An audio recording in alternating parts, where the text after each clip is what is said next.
আমার স্বামী ও শ্বশুর-শাশুড়ির বিরুদ্ধে নারী ও শিশু নির্যাতনের মামলা করেছে। এবং তিনি মামলা উল্লেখ করছে আমি নাকি অপহরণ করেছি এবং আমি আমার সহধর্মিণীকে জোরপূর্বক নিয়ে আসছি স্কুলে যাওয়ার পথে। আসলে এগুলো সম্পূর্ণ মিথ্যা বানোয়াট ভিত্তিহীন কথা। প্রেম যেন মানে না কোনো রং, কোনো দেশ কিংবা কোনো ধর্ম। যুগে যুগে প্রেমের টানে কেউ ছেড়েছেন ঘর, কেউ পরিবার, আবার কেউ ত্যাগ করেছেন নিজ ধর্ম। তেমনি একটি ঘটনা আলোচিত হচ্ছে পটুয়াখালীর গলাচিপা জুড়ে।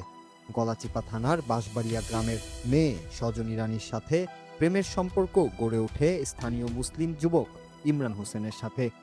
কিন্তু এই প্রেমের একমাত্র বাধা, দুজনই দুই ধর্মের অনুসারী। কিন্তু প্রেম যেন মানে না কোনো বাধা। তাই নিজের প্রিয় মানুষকে বিয়ে করতে ইসলাম ধর্মের প্রতি আকৃষ্ট হয়ে পড়েন সজনী। সিদ্ধান্ত নেন ধর্ম পরিবর্তন করে বিয়ে করবেন ইমরানকে। সেই মোতাবেক গেল 4 নভেম্বর প্রথমে নোটারির মাধ্যমে ধর্ম পরিবর্তন করে ইসলাম ধর্ম গ্রহণ করেন সজনী।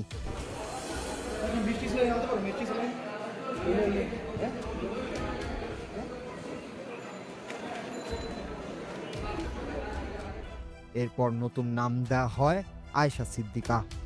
একই দিন বিবাহ বন্ধনেও আবদ্ধ হন আয়েশা ও ইমরান।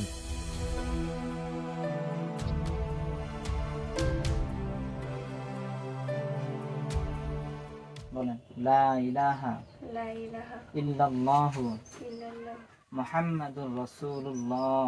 মুহাম্মাদুর রাসূলুল্লাহ। এদিকে এই ঘটনা জানতেই ক্ষুব্ধ হয়ে ওঠে তরুণীর পরিবার। নভেম্বরের 11 তারিখে পটুয়াখালী আদালতের নারী ও শিশু নির্যাতন দমন ট্রাইব্যুনালে ইমরান হোসেন ও তার বাবা দলিল উদ্দিন খাঁকে আসামি করে অপহরণের মামলা দায়ের করেন সজনী রানীর মা সবিতা রানী। এরপরই সৃষ্টি হয় পারিবারিক ও আইনি জটিলতা।